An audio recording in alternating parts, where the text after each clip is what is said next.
পৃথিবীর সব গাছের পাতা কাঁপে বাতাসে, কিন্তু তেঁতুল গাছের পাতায় কান্নার শব্দ বাজে। কেউ শোনে, কেউ বুঝেও না বোঝার ভান করে। সেই কান্না শুধু মৃতদের নয়, জীবিত হৃদয়েরও, যারা ভালোবেসেছিল, হারিয়েছিল, আর এখন ফিরে চায়। রাত যত গভীর হয়, তেঁতুল পাতার ফিসফিসানি তত জোরে ওঠে। চোখে ঘুম নেই, কানে শান্তি নেই। একসময় তুমি বুঝবে, ভয় আসলে কান্নারই এক রূপ। আর তেঁতুল গাছ, সে শুধু দাঁড়িয়ে থাকে, সব গল্প গিলে ফেলে, শুধু কিছু কান্না রেখে দেয় বাতাসে ভাসার জন্য। গ্রামের শেষ প্রান্তে এক ঝুড়ে ছাদবাতি টলটলে আলো ম্লান হয়, ঠিক ওইখানেই সভ্যতার রেখা শেষ হয়ে যায়। অপরূপ তেঁতুল গাছ, ডালপালার আড়ালে তার কোকিলের ডাকে ঘুম ভাঙে, আর বেজে ওঠে এক নির্বাক সুর। ছোটবেলায় শুনেছি, খপ খপ শব্দ শুনলে পাশ কাটিয়ে চলে যেতে, কারণ শব্দের আসল রহস্যটা কেউ জানে না। আমি যখন প্রথম সেখানে পৌঁছেছিলাম, সন্ধ্যার অন্ধকার ভেঙে একটু সোনা আলোর রেখা ঢুকে পড়ছিল গাছের নিচে। সেই আলোয় যেন চোখে পড়ছিল ছোট্ট আলাবিহীন একটি মাটির পাত্র, ভেঙে চুরে পড়ে আছে তেঁতুলের দানা আর শুকনো পাতা। উৎসুকতাযুক্ত হৃদয়, শিহরণ আর সন্ত্রস্ততা, এই তিনটি অনুভূতি একসঙ্গে বাজছিল আমার ভেতর। মাটির ঢিবির পাশ দিয়ে হাঁটতে হাঁটতে এক লম্ফ শব্দ করেই থিতিয়ে দাঁড়ালাম।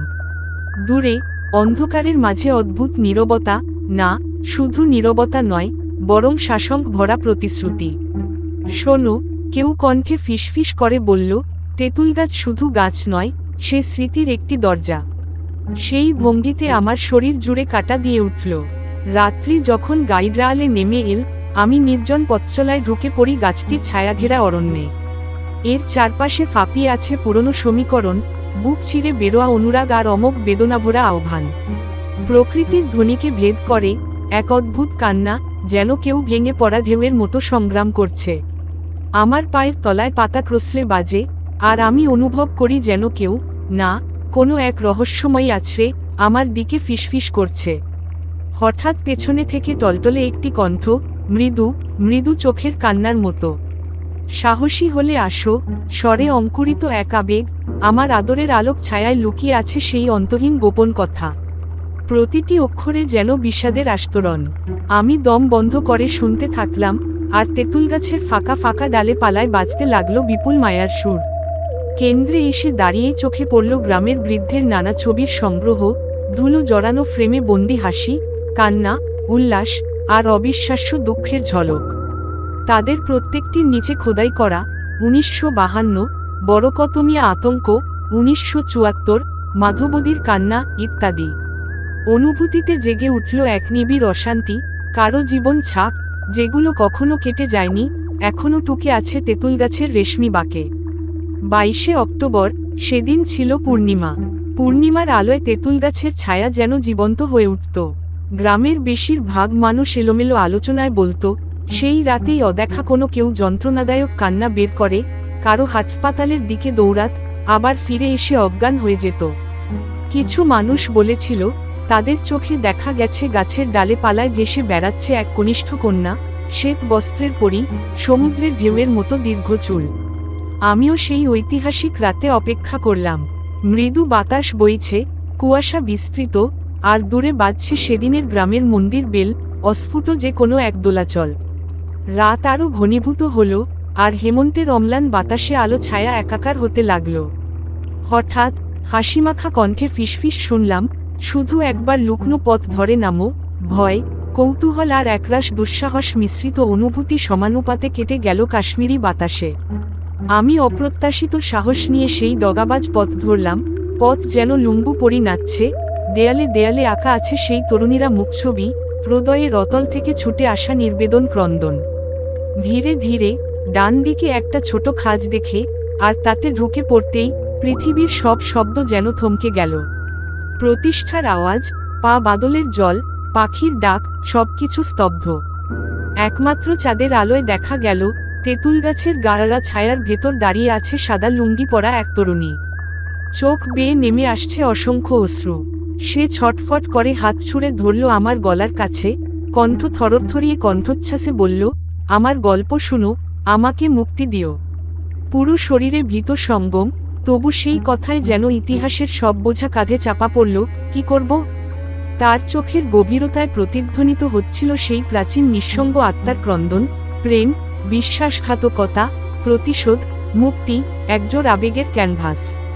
আমি কর্ণপাত করে বললাম, তুমি কে? কেন এখানে আটকে আছো? সে একটা দীর্ঘ, বেদনাম হেমন্তী সুর নিয়ে বলল, আমি মৌনি, 1952 সালে এখানে বিয়ের রাত কাটিয়েছিলাম, পরদিনই। মৌনির কণ্ঠে ঝাঁপিয়ে পড়ল সেই পুরাতন স্মৃতি, কুয়াশার ভেজা সকালে তার স্বামী অদৃশ্যে লোপাট, আর তারপর থেকেই তার আত্মা তেঁতুল গাছের চারপাশে বাধা পড়ে যায়। প্রেম, প্রতিশোধ, বেদনা, সব কিছুই মিশে গিয়েছিল গাছের সেরিব্রালে। আমি হাত বাড়ালাম, মুক্তির প্রতিশ্রুতি দিতে গিয়ে বুঝলাম, মুক্তি নেই সহজে, মাস্টারও কি ছিন্ন, প্রেমিকের বিশ্বাসঘাতকতা, আর স্বপ্ন ছিলেন শুধু কুয়াশায় মিশে যাওয়ার এক অমোঘ নীলিমা। রাতের অন্ধকারে হঠাৎ ঝড় উঠল, পাতা ছিঁড়ে পড়ছে, ডালপালা মুখোমুখি ধ্বংসের শাসনে দুলছে। মৌনি মুখ উল্টিয়ে জানালো, তার মুক্তি চাইলে আমাকে গাছের তলদেশে খুঁজে আনতে হবে পুরনো বাঙালি ব্রিডেলের একটি হারিয়ে যাওয়া দেহাবশেষ। পুরানো দিনের সেই স্বর্ণমণি, তার চোখের প্রাণবন্ত আবেগে কথাগুলো যেন আগুন দিয়ে লেখা। অবশেষে আমি ডুবে গেলাম মৃত্তিকার গভীরে, হাত গায়ে স্লা করে আঁকড়ে ধরলাম একটি ছোট্ট, মলিন লকেট, ছিঁড়ে আছে পুরনো ছবি। লকেট খুলতেই চমৎকার এক হাসি দেখা গেল, আর সঙ্গে মিলল কণ্ঠস্বর, এবারও তুমি মুক্তি দেবে? আমি কণ্ঠে কাঁপন নিয়ে বললাম, মৌনি, তুমি মুক্ত। তবে কথাটা শেষ করবার আগেই হুঙ্কার বয়ে গেল চারিদিকে, গাছের সব ডাল ঝাঁপিয়ে পড়ল অন্ধকারে, আর এক অদ্ভুত আলাদা ঝাঁকুনি, যেন পৃথিবীর আত্মার কণ্ঠ ক্রমশ মিলিয়ে যাচ্ছে এক মহাজাগতিক সিম্ফনিতে। হঠাৎ সব চিৎকার থেমে গেল, কুয়াশা মিলিয়ে গেল, বাতাস থামল, আর গাছের নিচে গাছল আলো ঝলসে উঠল এক অপার্থিব সৌন্দর্যে। মৌনি কণ্ঠস্বরে বলল, ধন্যবাদ, আর সাথে সাথে তার মুখে ফুটে উঠল সেই প্রাচীন হাসি, পরম শান্তি আর মুক্তির ছাপ। আমি মাটিতে বসে থেকে দেখলাম, তেঁতুল গাছের ছায়া যেন স্বচ্ছ হয়ে আসছে, আর সেই গায়ে স্লা লকেট হাতছাড়া পড়ে পায়ের ছোঁয়ায় চূর্ণ হয়ে গেল। মুহূর্তেই মৌনি, সেই শ্বেতবসত্রী পরী, ম্লান হয়ে মুক্তি পেয়েছে, আর ছড়িয়ে গেল তার শান্তি গ্রামজুড়ে। সেই থেকে গ্রামের পারিপার্শ্বিকতা বদলে গেছে। পূর্ণিমার রাতে আর কেউ আর্তনাদ করে না, আর তেঁতুল গাছের ডালমালায় ঝুলছে শুধু সোনালি চাঁদের আলো আর নিস্তব্ধ শান্তি। গ্রামের সচেতনতা বেড়েছে, এই গাছ এখন আর শুধু গাছ নয়, এটি স্মৃতির, বেদনার, প্রতিশোধের, আর বিন্দুমাত্র মুক্তির প্রতীক। আমি প্রতিজ্ঞা করলাম, কখনোই এসব ভুলে যাব না, কিভাবে প্রেম আর বিশ্বাসঘাতকতা কোনো নির্দোষ আত্মাকে বেঁধে রাখতে পারে, আর কিভাবে বাস্তবিক সাহস, একটি হারানো লকেট আর